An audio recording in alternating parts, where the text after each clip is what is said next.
Are you guys okay? So, if you're not okay, so we don't have a choice. So, let's proceed to our discussion for today. But before that, do you want to have a game first? Yes. Alright. So now, we will be calling this game In the Wheel. So, this game will be, this Friday will give the instruction for this game.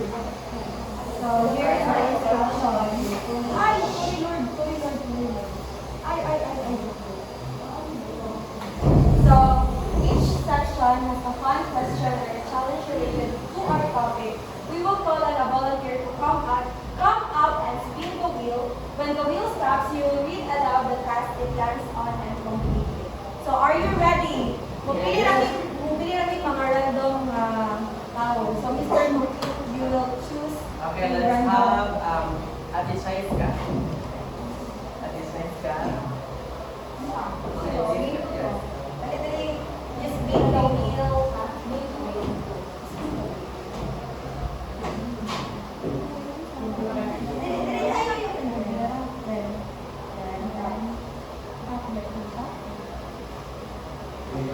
Alright, number three. Three. So, number three.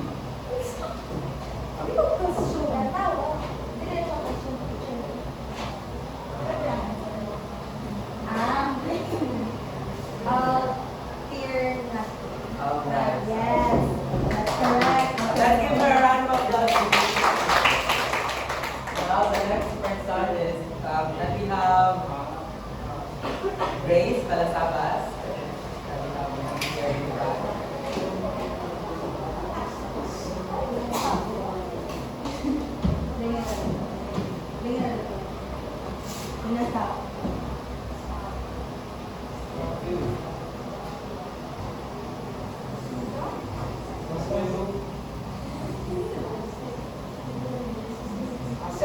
Yes.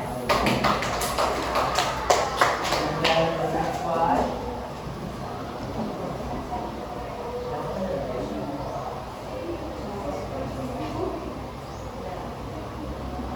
So we will be having the last one na lang for us. Kasi so and we have Mr. Clark among us. Just later, just up. Stop. Unang yung stop ko. Yes. Before we proceed, do you have any idea what will be our discussion for today? Alright, thank you so much for that. And now, let's start with our first speaker.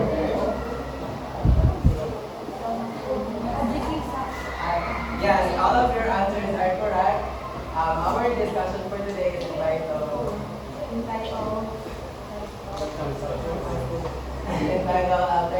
Authentic and Alternative Assessment Methods. But before that, let's first have our learning objectives.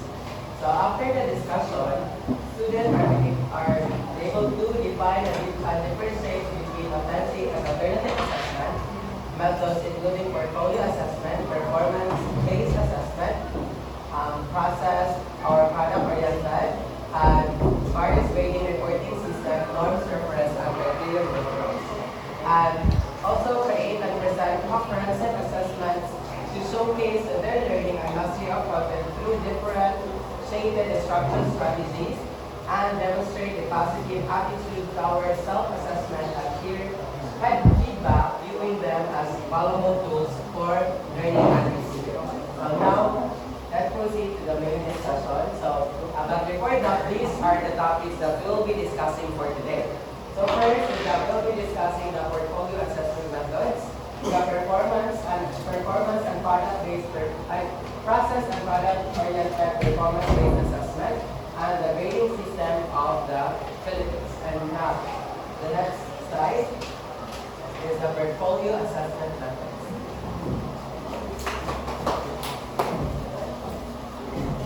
Morning once again. Good morning, sir. Now we're going to talk about the portfolio assessment methods. So I will be discussing the one features of the portfolio assessment. So but first,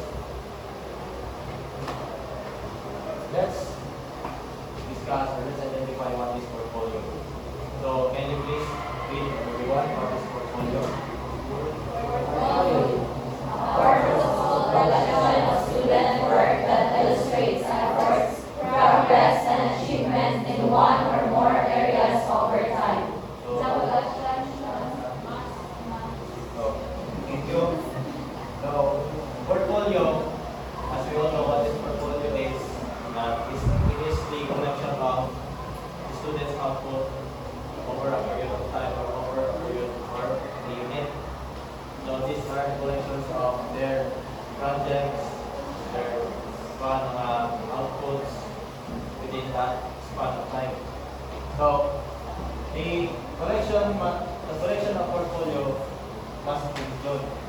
So first is the student participation in selecting contents. Of course, it is really important to include the students' participation in selecting contents because they are the ones who will be creating their own portfolio.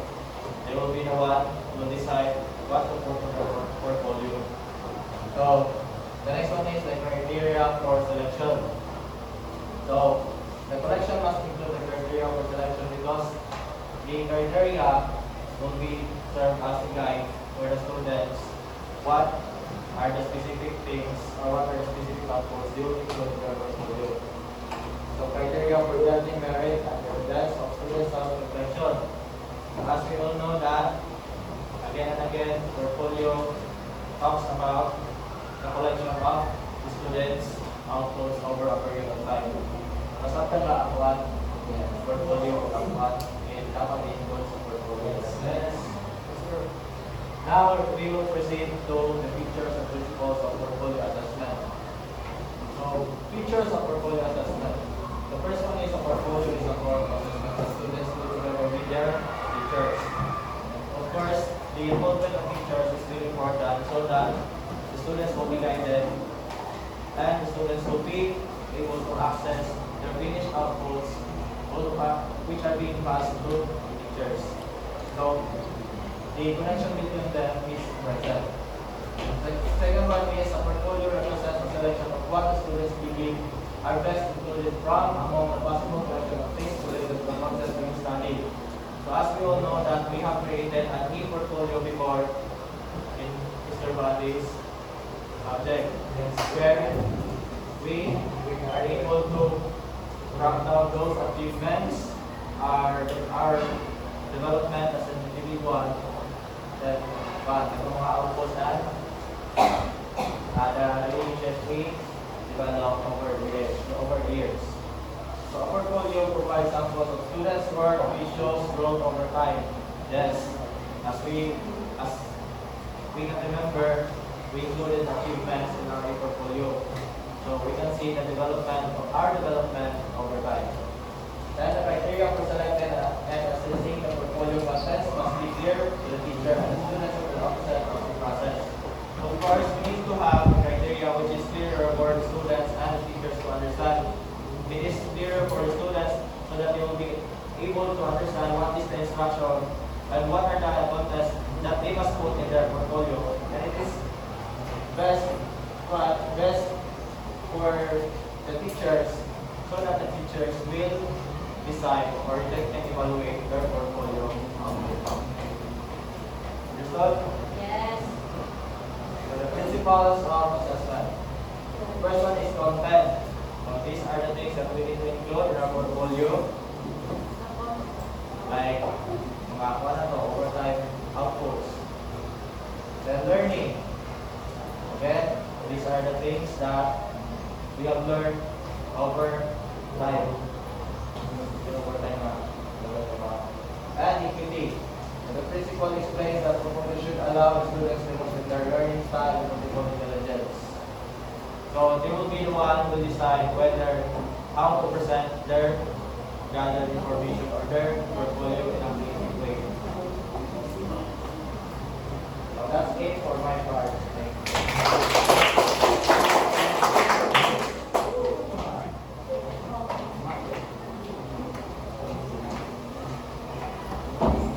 Good morning once again. I am Stephanie May, and I will be talking about the purposes of portfolio assessment. So the first one, we have the portfolio assessment, not just assessment of PG. It is basically means that the portfolio assessment reflect the outputs or reflect the learning of the students during the instruction. It is closely tied with the classroom activities. And this collection helps validate the teaching process, and the relevance of assessments. Second one, we have the portfolio assessment has a clear goals. In fact, they are decided at the beginning of instruction and are clear to teacher and student alike. In cognitive testing, the objectives are set at the beginning, but the actual items may or may not reflect achievement of such objectives. In portfolio assessment, however, the students control the items to be included and therefore are assured that the goals are achieved. So, in portfolio assessment, the goals are established in the outset that making students to assess their progress over time. And this contrasts the traditional assessment wherein the objectives may be less clear to the students.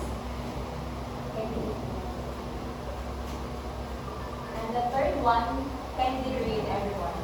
Portfolio assessment is a profile of a learned abilities in terms of depth, breadth, and growth. Portfolio assessment enables the students to demonstrate quality work done without pressure and constraints of time, presence, simulational testing, with the help of resources. So it means that portfolio assessment highlights students' depth understanding and the breadth of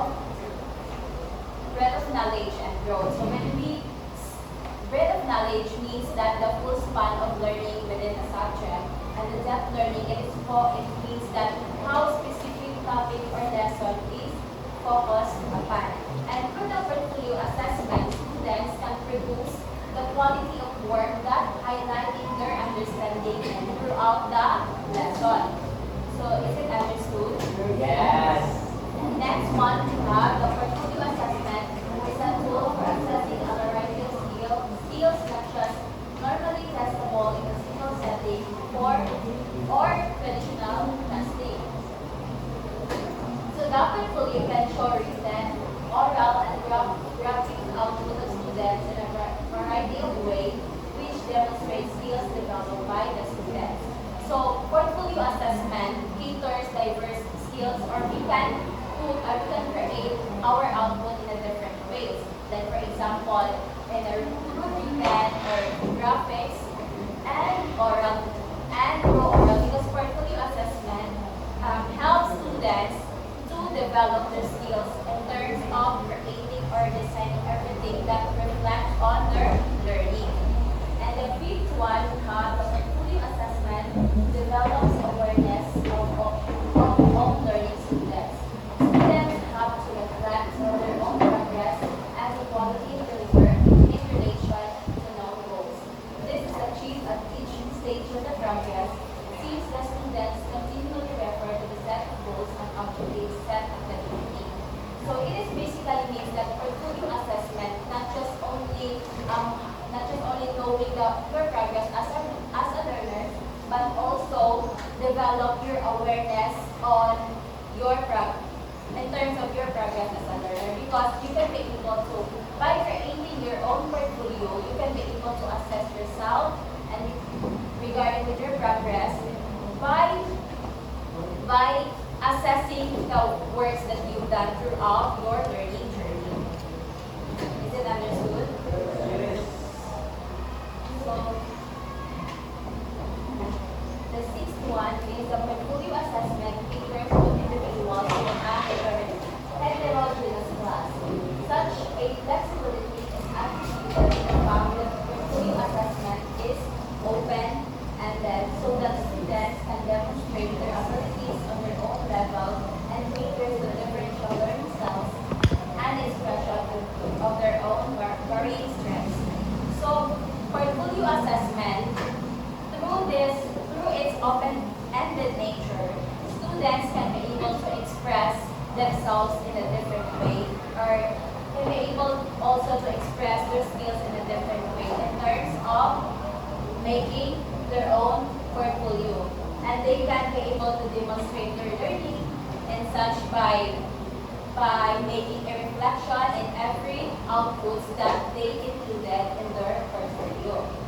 And the next one is we have the portfolio assessment develops social skills. Students interact with other students students in the development of their own portfolios.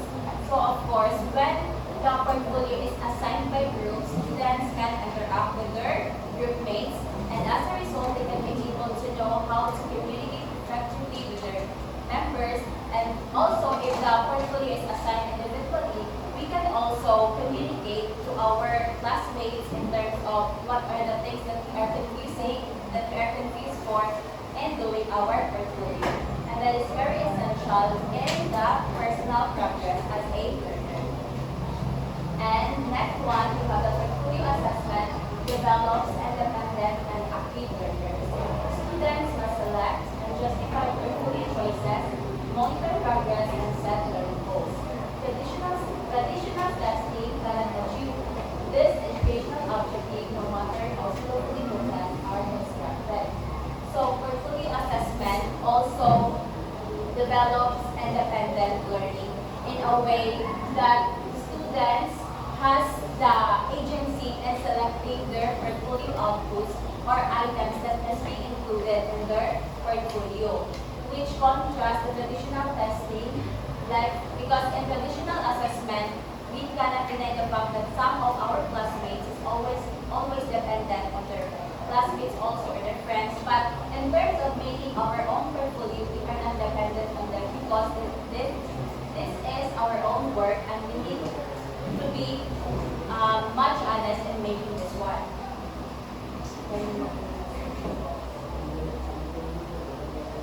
And second to the last, we have the portfolio assessment can improve motivation for learning and thus achievement. When students are empowered to prove their own achievement and worth, they become highly motivated to pursue the learning task. It is when they lose this feeling of empowerment that they feel inadequate and become less motivated as in traditional classroom setting. So when we are making our portfolio, we're able to assess our learning and discover our progress and growth over time, we can be able to continue striving hard in our studies, and this can create a engagement in doing our learning tasks.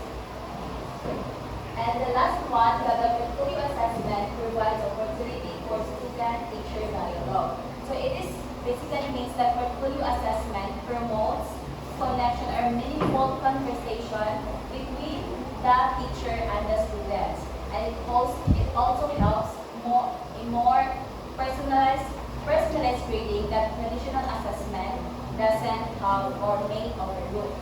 So those are the 10 purposes of portfolio assessment. Do you have any questions or clarifications about this one? So it's good to hear. So let's move on to the essential elements of portfolio. The first one, we have the cover letter. So kindly read everyone. Cover letter. This element tells about the author of the portfolio and what the portfolio shows about the author's progress as a learner, about the author, and what my portfolio shows about my progress as a learner. Read it at the end of the document. So cover letter, this is the introductory section that provides insights about the author. Also, by making your own portfolio, you will be able to express yourself as an individual, your personal details, and everything. And this also highlights the purpose of your portfolio and what are the things that are inside in your portfolio. And that is, it could be written at the end but put at the beginning. So it should be the first entries or it will be put in the first page of the portfolio, of your portfolio. Second, we have the table of contents with numbered pages. So shown in this element are detailed contents in the portfolio. So this is the section where you detailed or labeled your works with page number so that the readers can easily navigate through every entries of your portfolio. And next we have the entries.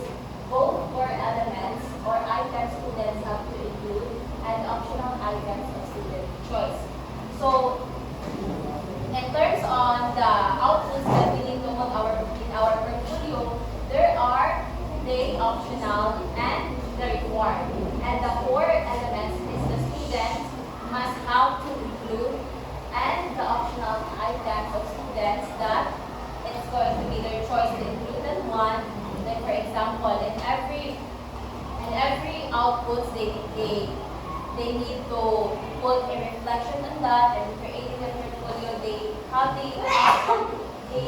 have their option on how they are going to make it. And the next one, we have the dates. Specific dates have to be included for all entries to facilitate evidence of growth over time. So, in every output that you put on your portfolio, you need also to put the dates and when you started to do it and when you have finished on it, so that you can be able to, to facilitate or assess your progress or growth over time. And we have the next one, we have the drafts. This is the revised versions that have to be included. So, in our making our own portfolio, there are some of the things that we need to i-check sa itong mga instructor if ready na ba siya to input in our portfolio. But all of those check outputs or revised outputs must be still included into our portfolio so that our teacher that will check our portfolio, they can check if we already improve our work based on the feedback that they give. And the last one, we have the reflection. So it can appear at different stages in the learning process for formative and or summative purposes, and at the lower levels can be written in the mother tongue or by students who find it difficult to express themselves. So in the reflection, it plays a crucial role in creating our own portfolio so that as students, we can be also, we can literally reflect our learning throughout our learning journey or throughout the discussion that we had. And through this one, our teacher can also evaluate our learning and progress over time. And all of these elements is very essential to be included in our portfolio because it not just help us identify our progress as learners, but it also improves and it can lead us to our personal growth. And that's all I need.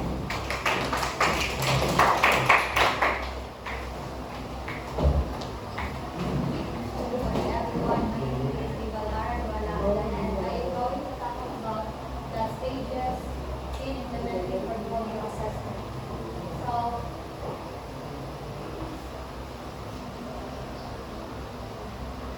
So the first one is planning and introduction. So everyone, can you please read?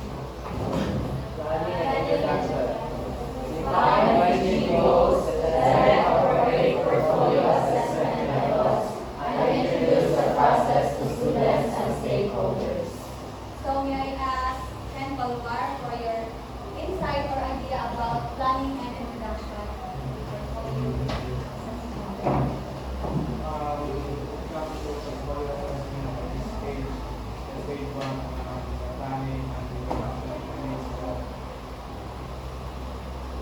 Yes, it selects portfolio assessment method in which how are you going to make your portfolio or how are you going to use what are the techniques or strategies in making step one in making the So thank you. So planning and introduction, this stage involves defining its purpose, identifying relevant content,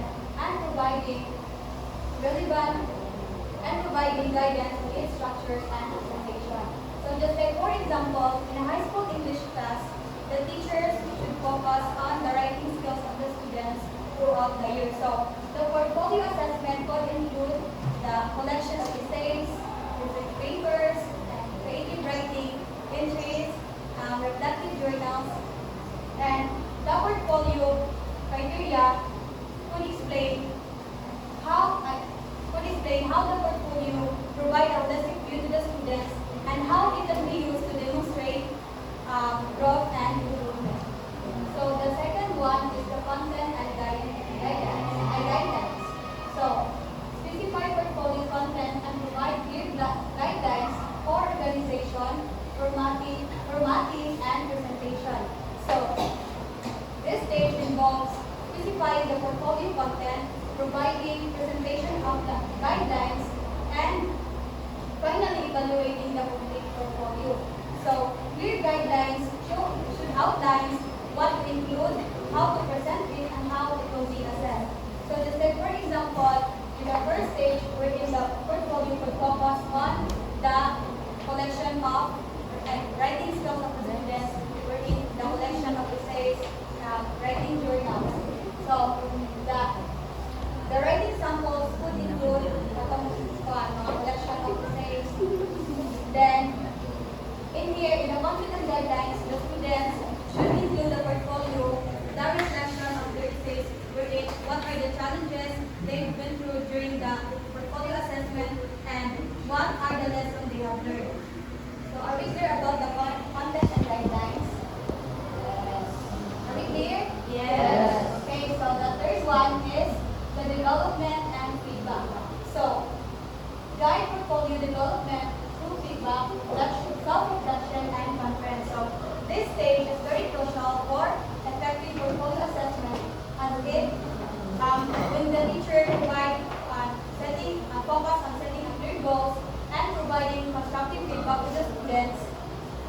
And also, students use the assessment portfolio to set goals and track their progress. So, just like for example, after showcasing the portfolio of the students, the teacher provides feedback of the students in their output. So, it's very understandable, right? Next, the last one is stakeholder communication. So, inform high-school officials, parents, and other stakeholders about the portfolio assessment method. So, this stage is very crucial in portfolio assessment as it ensures that all relevant parties are informed about the portfolio assessment, progress, performance, and any necessary adjustments. So, by communicating with other stakeholders throughout the portfolio assessment progress, educators can ensure that the assessment portfolio is implemented successfully and the students' learning portfolio is accurately illustrated. So, any questions, clarifications about the stages?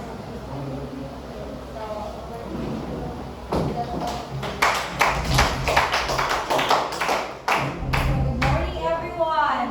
Good morning. Good morning. Kanong diri wala may man yung good morning. Good morning. Kumusta mo dira nga side? Okay ra? Okay pa diri okay pa? So our next topic is all about the types of portfolios. Paminaw kayo, dili maminaw ba? So, have you ever wondered that there are also types of portfolio? Have you ever wondered? No? So, there are various types of portfolio assessment. So, each with specific characteristics that suits its intended use. Portfolio assessments are categorized into three primary types: the assessment portfolios, the showcase portfolios, and the learning portfolios. Now, let's discover what is the meaning of the assessment portfolio. So please read everyone. Assessment portfolios, otherwise known as evaluative portfolios, contain work that has been evaluated according to set standards or criteria. These portfolios demonstrate a student's ability to meet specific learning standards. They often contain rubrics, test results, student reflections, teacher's notes, and graded assignments. Mr. Mahestan, we read the meaning of the assessment of portfolios.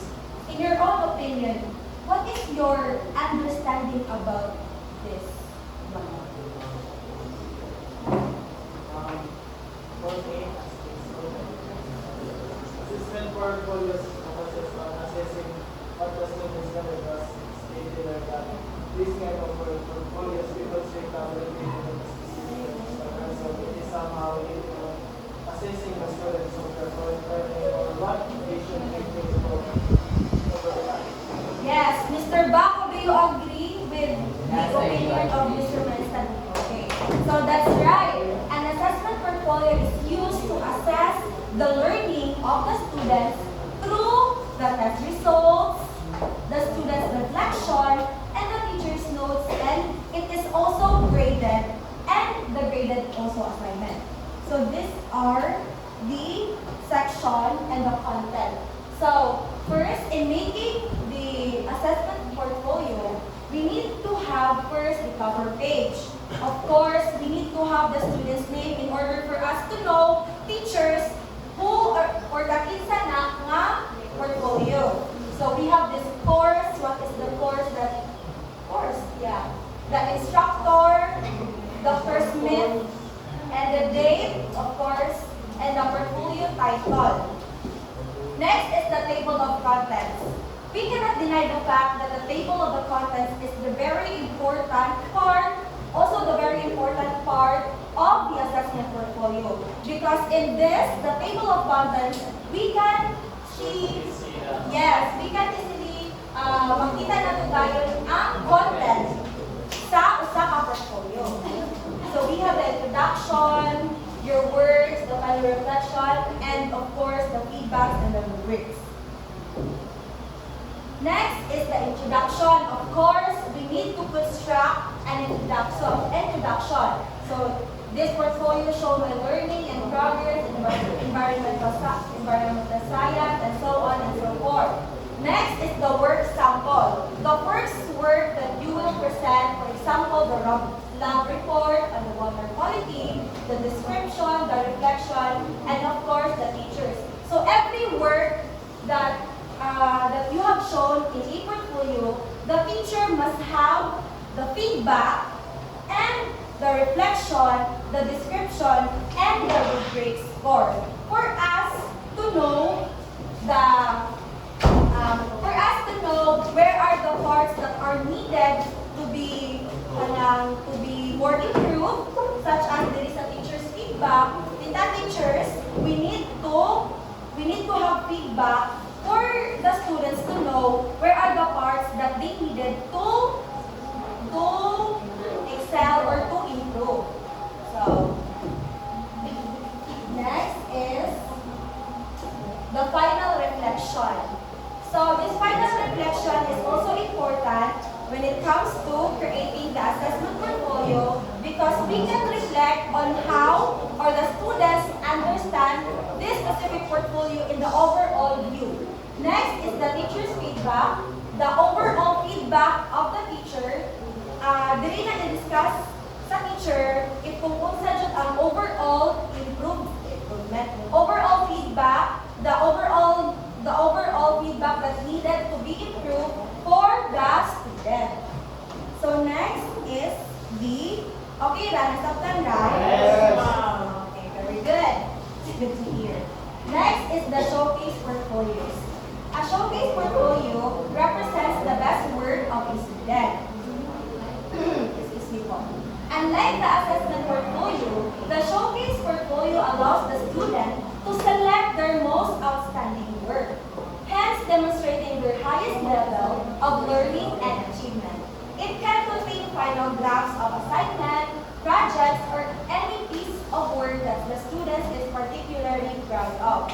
Just like for example, sa ato ka Sir Vincent, di ba, Mr. Bahandi, iyakan di pahimo ang e-portfolio, which we showcase our mga achievements, talents, and those people that naka-contribute sa atong achievement. So, that is one of the example of the showcase portfolio.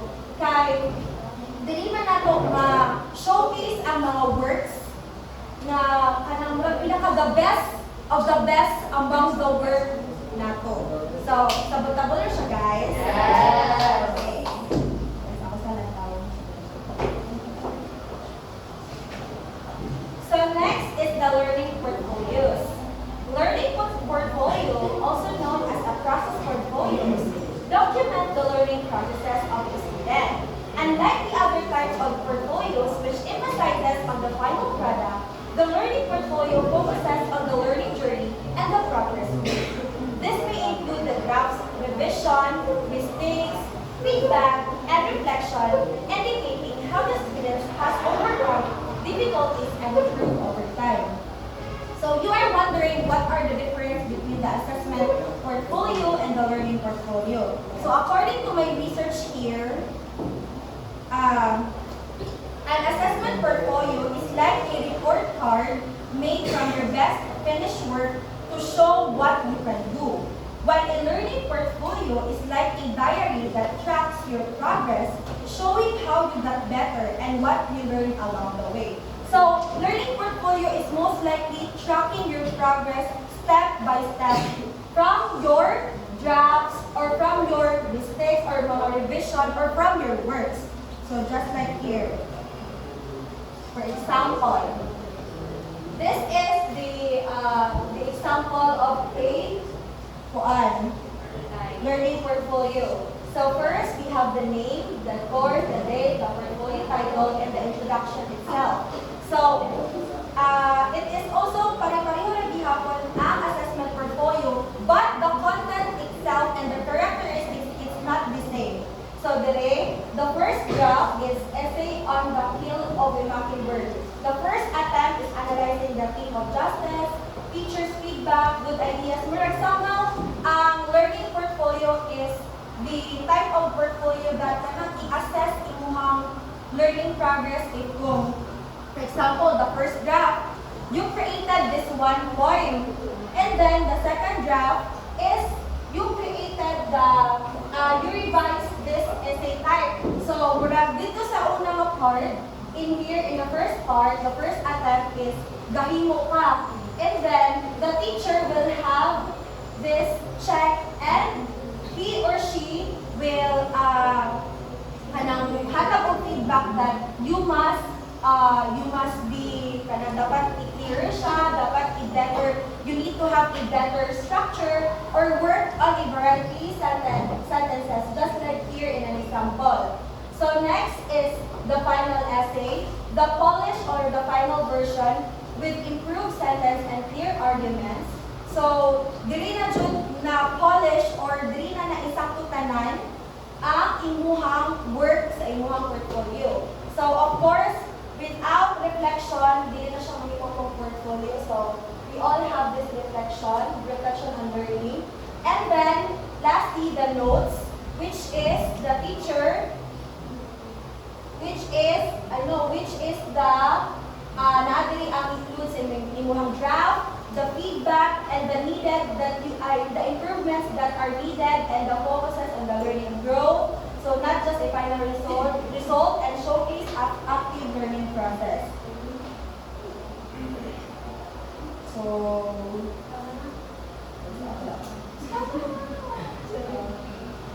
So maano siya yung summarization of what is the assessment portfolio, the showcase portfolio, the learning portfolio, and the main purpose and what's included. So assessment portfolio, a collection of work that is graded, measured against standard, and the purpose of it is to show if the students meet or set a criteria or learning goals, and what is included is the graded assignment, test result, rubric, teachers' feedback. So next is the showcase portfolio, a selection of the students' best of a favorite work chosen by the student itself to highlight the student's highest achievements. And this included the final draft, projects, work the students that is he or she proud of. And lastly, the learning portfolio, also called as the process portfolio. It shows the student's learning journey and progress over time to document the growth, improvement, and how the student learned. This includes the draft, revision, mistakes, feedback, and reflection. So, do you have any question, clarification? Okay, ako na mga okay ra? So, di ba, I already talked about the 3 types of portfolio. Mr. Cabugnason, if you were to task to have this portfolio, kung saan imong pilion ani nila and why? The assessment portfolio, the showcase portfolio, and learning portfolio. As a future educator, maabot ko sa part na we need to have we need to have these portfolios in order for us to assess our students. So, what are, kasi ito mas ganahan na kanang ilion nga portfolio to assess the learning of the student.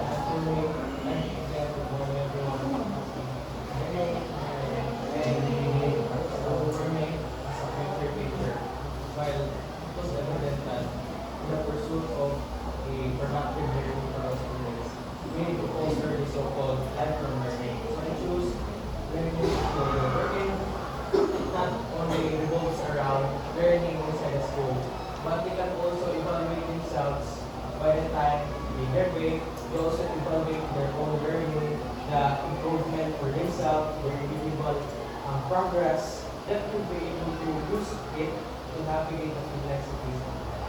Thank you, Mr. Gabongason. So, next guys. Okay. The next part is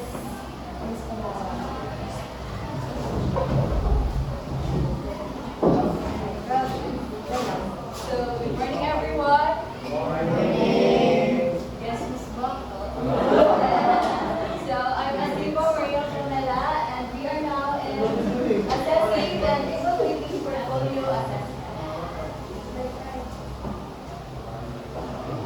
So, according to Arthur S. Pandel, 1991, a portfolio is a purposeful collection of student work that exhibits to the student or others her efforts or achievement in one or more areas. So, portfolios, as described by Arthur S. Pandel, 1981, is a collection of a student work that shows their efforts and progress in certain areas. It is used to showcase what they learned or achieved. And then, how to assess a portfolio. So, these are the things that we need to consider on how to assess a portfolio. So, this serves as our guidelines. So, first, define and explain the purpose. So, of course, you have to tell to your students what the portfolio will show. For example, this portfolio will show how much you learn about history, geography, or how societies work. So just like atong ipakita ni Brian an example, in the introduction part, natin ko nga statement, diba? So this portfolio will show blah, blah, blah. And then the second is assessing everything or making a selection. So you have to decide how much student work to include or choose if student work i-include nila tanan or just the best ones. So for example, you have to pick your top 5 assignments that shows what you learn in social studies. So dili tanan include, you have to select the topic. And then all students submit the artifacts representing their work this week. So every week, students submit or turn in their classwork. So for example, students submit a timeline of historical events, a map activity, or a report on a content or economy in what they search. So, why do you think na mga estudyante submit nila ang mga artifacts in weeks? So, para mabalaan or makita ang ilang understanding sa mga materials to track your progress and receive feedback. And then, regular submission also encourage consistent effort and prevent students to from a feeling of overwhelming by a large workload at the end of the unit or term. Then select their best 2 items and explain why they made this particular selection. So you have to select the 2 best favorite items mo, and then after that, like for example, I choose my ancient Egypt project because I did detailed research, and my cultural comparison poster because I learned how two countries celebrate holidays differently. So just like that. And then another is students select and submit an artifact that they feel demonstrate critical thinking or problem solving, or you select the topic the student thinks the artifact to match. So in here, choose one word that shows you use thinking skills. So for example, I picked my essay on causes of revolution, of the American Revolution, because I had to explain why different events led to the war. So it demonstrates critical thinking and problem solving skills. And then next is students select two items that together demonstrate an improvement in their understanding with a short reflective commentary. So in here, pick two items that shows progress and explain the improvement. So, or show how your learning got better over time. So example, in my first map, I missed many countries, but in my final map, I labeled everything correctly. And I learned how to use the atlas or map book and improve my geography skills. So now, let's proceed to each portfolio should be assessed based on 6 criteria. So these rubrics provide a structured way on how to evaluate the quality and completeness of a student's portfolio, ensuring alignment with first learning outcomes and demonstrating effective learning. So the scoring system uses a 0 to 3 for each of the 6 categories. So we have this assessment, ratings. So the 6 categories are sources of learning, demonstration of learning, evidence of learning, mastering knowledge and skills, reflection on learning, and the last is presentation. And the 0 as does not meet expectations, 1 as partially meets expectations, 2 meets expectations, and 3 exceeds expectation. So in sources of learning, it should be experience relevant to experience relevant to learning outcomes. So, like for example, imo siyang gitagaan og 2, which is most expectations. So, the documentation and description of learning experiences related to course learning outcomes are appropriate and effectively presented. And then the demonstration of learning is where the portfolio's artifact demonstrate learning effectively. So, if, for example, ilagay mo siya of 3, so the presentation of artifacts is convincing with strong support for the course's learning outcomes. And number 3, evidence of learning. So, this will be the competencies. So, if imo siyang gitagaan of only 1, so the portfolio documents some but not sufficient. Learning type 2, sound educational theory. And then the 4th is mastering knowledge and skills, so application of learning. So how well students can apply their learned knowledge and skills. So like for example, imo siyang gitagaan of 3. So the portfolio demonstrates the student has mastered the knowledge and skills for the first learning outcomes and can apply them in practice. And then the second is next is reflection on learning. So this will be, it should be aligned with course learning outcomes. So this will be the portfolio's quality of reflection. So if imo siyang gitagaan of 2, the portfolio provides evidence of reflection to increase learning aligned with the first learning outcomes for which credit is being sought. And then the final is the presentation, the completeness and quality of the portfolio presentation. So this will be the overall quality and organization of the portfolio's presentation. So if imo siyang gitagaan of 3, so the portfolio is well organized with all critical elements included. Learning is well documented with writing and production skills that exceed those of most talented students. So overall assessment, the recommended cut score for a successful example of iyang passing portfolio is 12 with a score of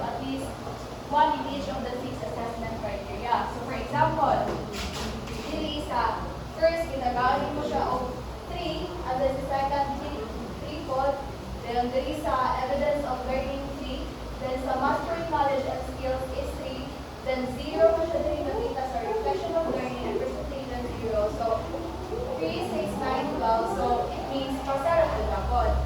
And for example, another example is if mo siya gitagaan of 2 sa tanan ng categories.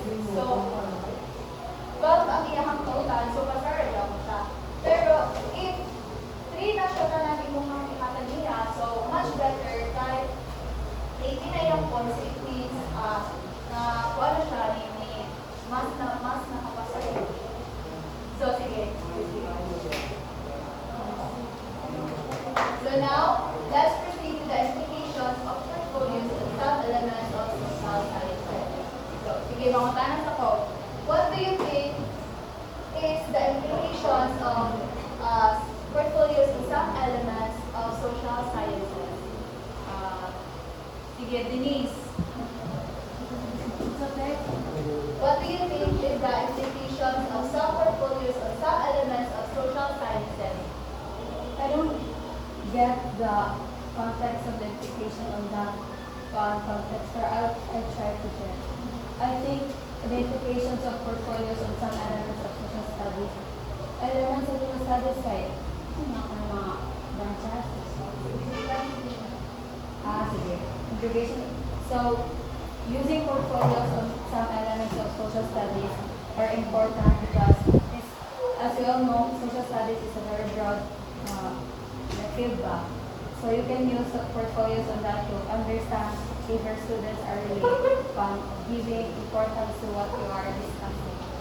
Okay, thank you, Denise. So the implications of portfolio of some elements of social sciences. The portfolio provides a cumulative record of growth and development of a skill or competency in an area over a period of time. So portfolios shows how skills improve over time. So in using portfolios in social studies, it encourages critical thinking, reflection, and the connection between personal experiences and social issues. So it also enables a student to demonstrate to others his or her learning and progress. So these portfolios let students show their work, so it helps them communicate their ideas, which is very important in social science. So, okay, Ra? Yeah. So that would be all for my class.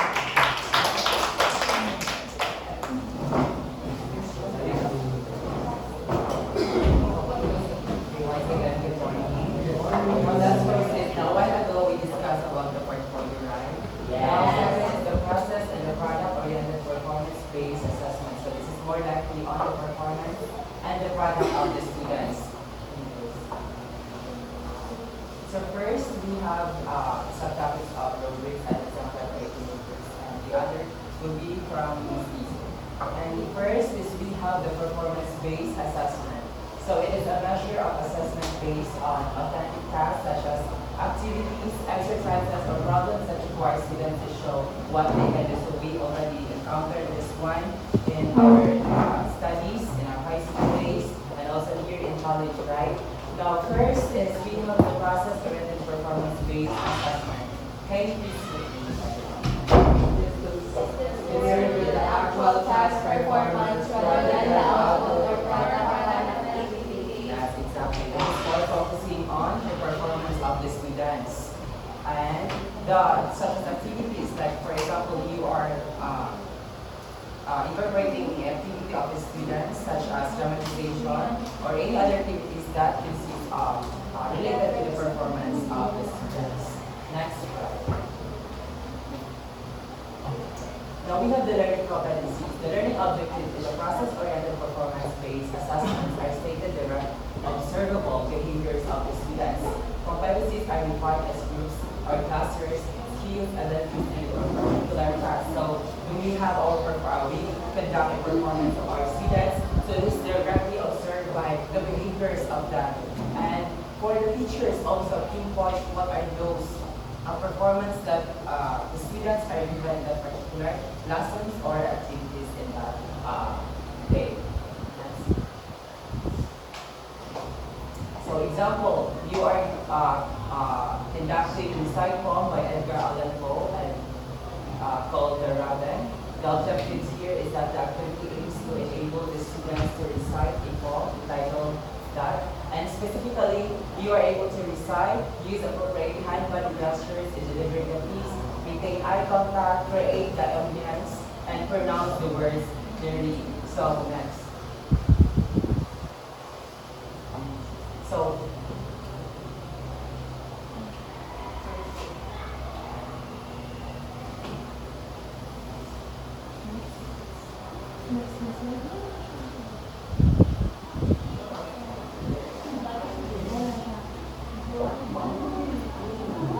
sige, next step.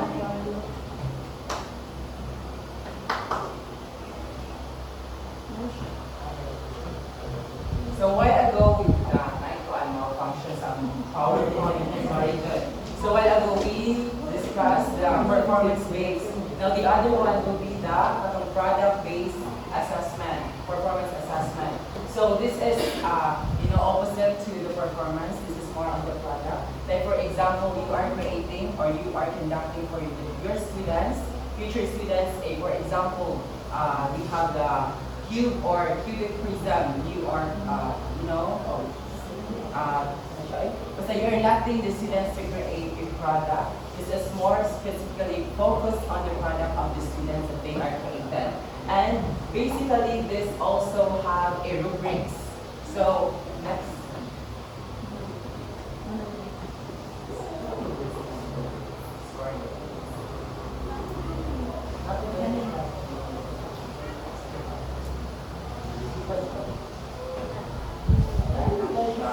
So we have the scoring rubrics are assessment tools that provide clear criteria and standards for evaluating students' work. They enhance objectivity, consistency, and the transparency in grading benefiting both instructors and students. So we already, we often encounter this rubrics, right? So in scoring rubrics, we can be able to pinpoint the performance of our students in terms of their creativity, the comprehensiveness. So we say comprehensiveness, the completeness of the students' works, and also we have the aesthetically pleasing performance of the students as well, and creativity. And I guess that's all for my part. Thank you.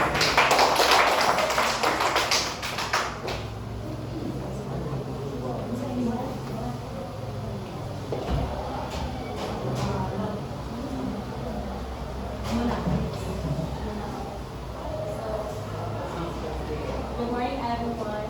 So you wonder na nabalik tayo because related to ministers, siya sa ALB and interconnected block. Okay. So, this part, we're going to talk about the tips on designing a rubrics. Excited? Are you excited? So, we have 5 to 1.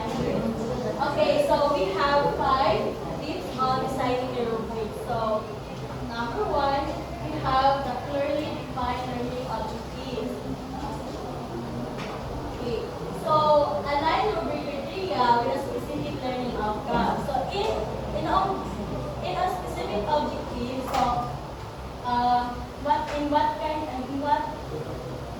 what part of the objective the rubrics are. We will use the rubrics. Yes. Yes, skills, so we are basing a performance. So that's why if we're going to create a rubric, so the tip 1 or the clearly defined learning tips, so we're going to relate or connect our learning our rubrics to the learning objectives. So the second one is choose the right rubric types. So we have the 2 types of rubrics. So I will be discussing later on. So the first type is the analytic piece, and the first type is holistic, and the second type is analytic based on assessment needs and desired feedback level. So I can further discuss this later on. And the third tip is use clear and specific criteria. So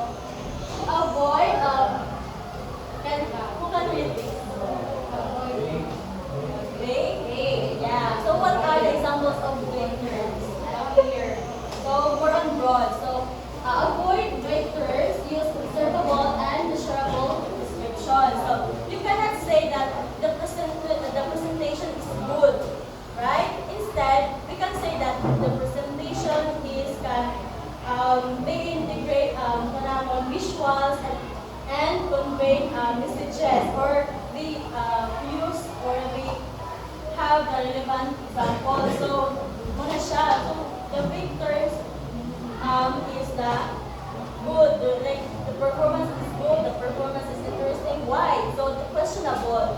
So, that's why we need to avoid the big things. And number 4, establish meaningful performance level. So, use an even number of levels to avoid central tendency bias. Why? Why we should avoid the or we should use the even numbers. So, what are those even numbers? 2, 3, 4, 6. And why we should use the even numbers, not the odd numbers? And to avoid the central tendency. So, I just remember central tendency. So, it includes the mean, median, and mode. So, example, if we're going to use the odd numbers or the 1 to 3, so we can directly point if ever. Like for example, the presentation is good, poor, good, and poor, fair, and good. So we cannot say that the presentation, whether it's merely poor or more on siya and good. So we can directly pinpoint the number 2 or the good. So the poor, the fair rather, the fair rather. So sorry. Sorry for that. So for example, 1, 4, then 2, fair, and number 3. So with the performance, we can say that the performance are not too poor but not too good. So we can directly point the number 2, which is the fair. So it can cause into the central tendency bias. Wherein, if we're going to use the 1, 2, 3, 4, we're in the excellent, number 4, then number, so we use the even, we not the odd. Even. So what are those even? So, what are my numbers? So 1, 2, 3, 4. So 4 is the yeah. I'm sorry for that. So every number, so I'm saying that every number is 1, starting from 1, 2, 3, 4. Not 1, 3, 4. Yeah, that's why 2, 4, 6, 8. So we cannot use 1, 2 only the one. So I'm saying the 1, 2, 3, 4. It starts from 1, 2, 3, 4. So we have 4. So if the performance is excellent, so excellence, good, fair, and poor. So we can directly or we can even siya ba? So if 3 na yung gamiton, so 3 levels, so it can cross into central tendency bias.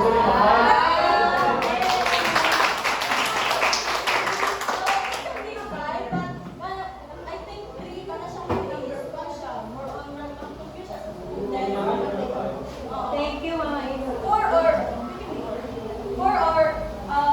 more is ano po siya, more tapo na ka siya, and then we have the limited time. So, number 5, test and revise. So, 5 test and 4 widespread use and define based on feedback.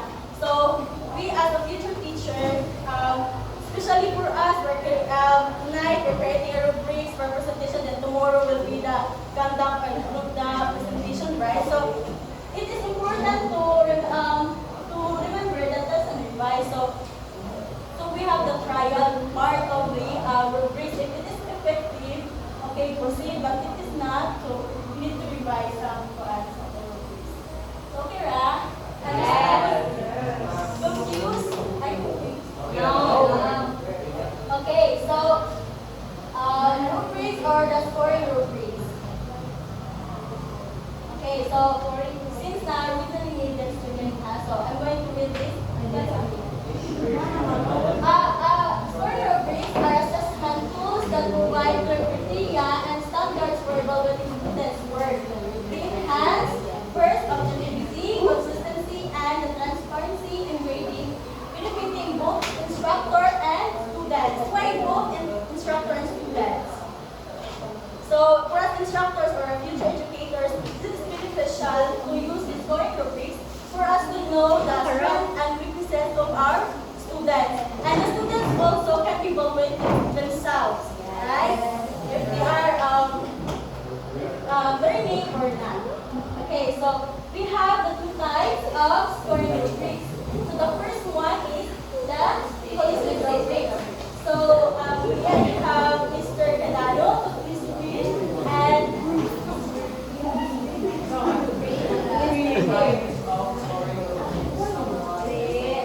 Please provide a single overall score based on the group. They are severe groups, one to four, less legal. okay. Okay, scoring rubric. So the first one is holistic rubric. So from the word holistic, so yeah, whole. So this provides a single overall score base. So just like an example, so we have the exemplary 24 points. So as a whole na siya, so we have this murag garo na siya o murag iyang ganit. Description. So if you're a teacher, if you're going to use this kind of holistic rubric, so it's hard for you to pinpoint the strength and weaknesses of your students because in 24 points, so examples, performance or this group, so we can say that it's not performing well, so we're going to give a 10 or 15. So we cannot pinpoint the specific score or the strength and weaknesses of our students. Efficient 22, acceptable 20, weak 18, then acceptable 16. So if you're going to grade the Janko's presentation, if it's not performing well, so you give 16. So unacceptable. So that's why it can overall score based increase. So have you guys used this? Yeah. Not by number? Yeah. So then number 2. So we have the analytic rubric. So this break down the assessment into specific criteria, providing separate scores for each. This allows for more targeted feedback and identification of areas for improvement. So this is common for us because every presentation we use this analytic rubric. So I have a picture. So we have this, like example, in content, we give 1 if the content is not presented from then the higher is 4. So we're aiming for the presentation and exceptional amount of valuable material. So example in collaboration, so we have the scale of 1 to 4, right? And in every description we have also the scales. So example, if the performance or the overall performance are good, but we have those room for improvement. So in terms of the collaboration, so the group, just like in our class, so sometimes in the group, so there are students are not participating, right? So there is a more of mascoran. So we give 3, 2, 1. So we cannot give a perfect score because we have the specific scales of the rubrics. Okay. So before we're going to start the several case. So for you as a social studies teacher, what would be your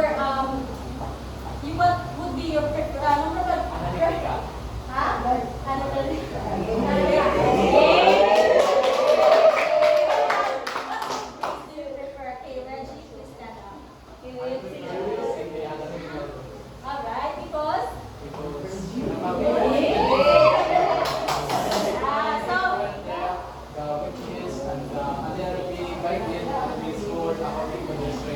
yeah, so Mr. President. Okay, so let's move on to the several key considerations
Example, the number 4 to the division is na siya.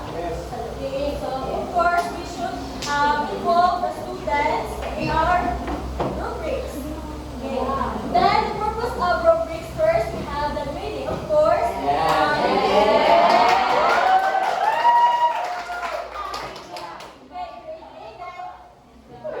The teachers can assist Ganita in terms of the weakness and strengths, and they can give grades to your students. Then the feedback, so of course the teachers will know if the students are really performing well or not. And also for the students, they can also they can also have the self-assessment wherein they can assess themselves.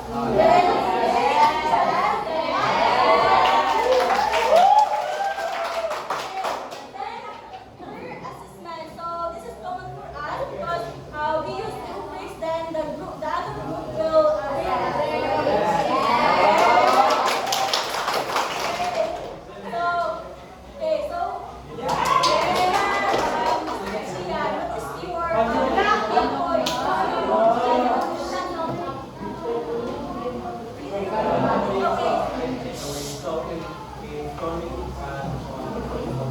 Making a rubric, we should follow the level of levels in rubric, which is the even number.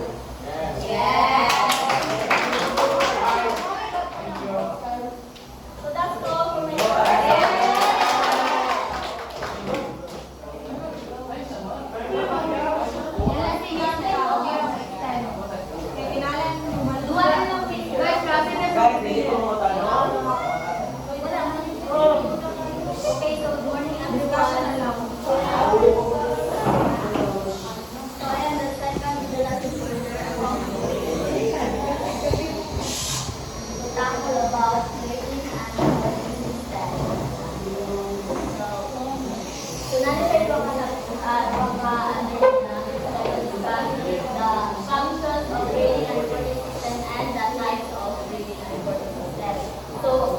Let's define first the grading system. So the system, a grading system, the system that the school has developed to guide how teachers assess and grade students' work. So grading system is the plan of the school to show how teachers show or how to score students' work or kanang ilahang performance like assignments, performance, tests, o mga projects. So that is how teachers, how they are going to give score to the student or give grades to the student. So I have an example. So sa example of grading system, sa kuan siya sa mostly sa kuan siya sa during of high school or sa computer high. So, mark grade o panalitan, 90 to 100% ang grade sa student. So, kuan siya excellent. And 80 to 89% is very good. And 70 to 79 is good or good siya. And 60 to 49 is satisfactory or 50 to 59% needs improvement. So, we all know, kilala ni ang passing grade sa 75. So, sa ako sa ato ang college or sa mga universities, lahi ato ang tanang grading system. Yes. So, atong grading system rule is pila ang percent sa atong exam 40. Dayon, unified naman ang katong sa attendance, quizzes, performance, project, and anak. So, unified 6%. So, ato ang is, ang gigamit sa DepEd is kanang average na dun siya, like 9%, but ako is GPA or grade point, evaluation of 1.2, wala na ba? So, muna siya ang grading system. So, nasabtan na? Yes! So, the next is reporting system. So, the system that the school has developed for the organization of assignment, scores in grade books, either online or paper, and the determination of final grade for report cards and runs through. So, reporting system, it is a way of one, collecting, organize, and sharing information to the students or the parents. So, teachers show the parents how their children are if their children are doing well. So, I have also an example of reporting system. So, for example, ang subject is English.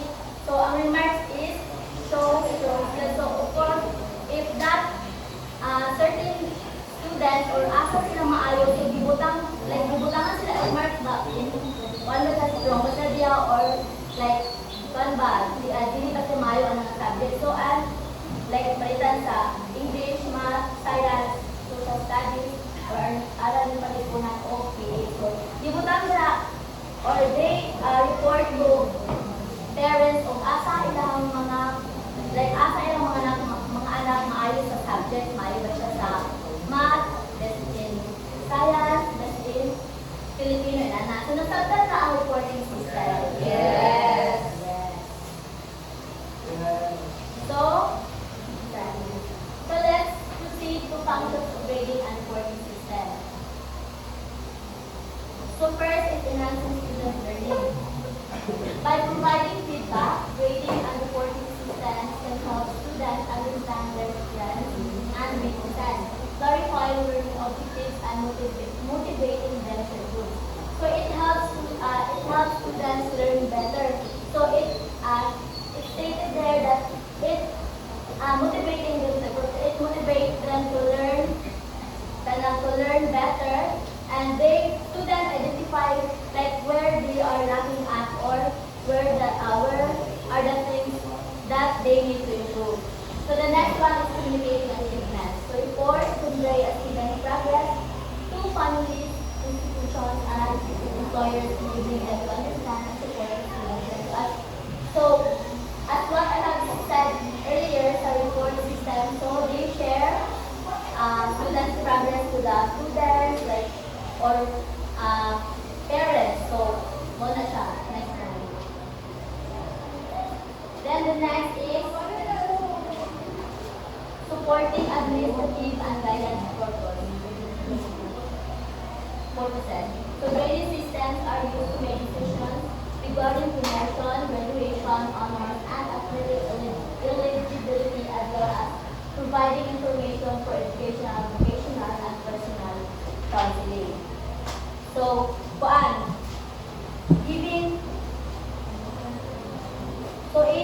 making school decisions. Schools use grades to things like regarding promotion, graduation, honors, or they decide who can graduate, who are the honors, or like who are makadawat og mga award. So who can move to the next grade, who can graduate, or like kinsa ang mo retain or mubalik anak na grade year level. So the next is evaluating program effectiveness. So grading and reporting systems can provide data for evaluating the effectiveness of instructional programs and identifying areas that need improvement. So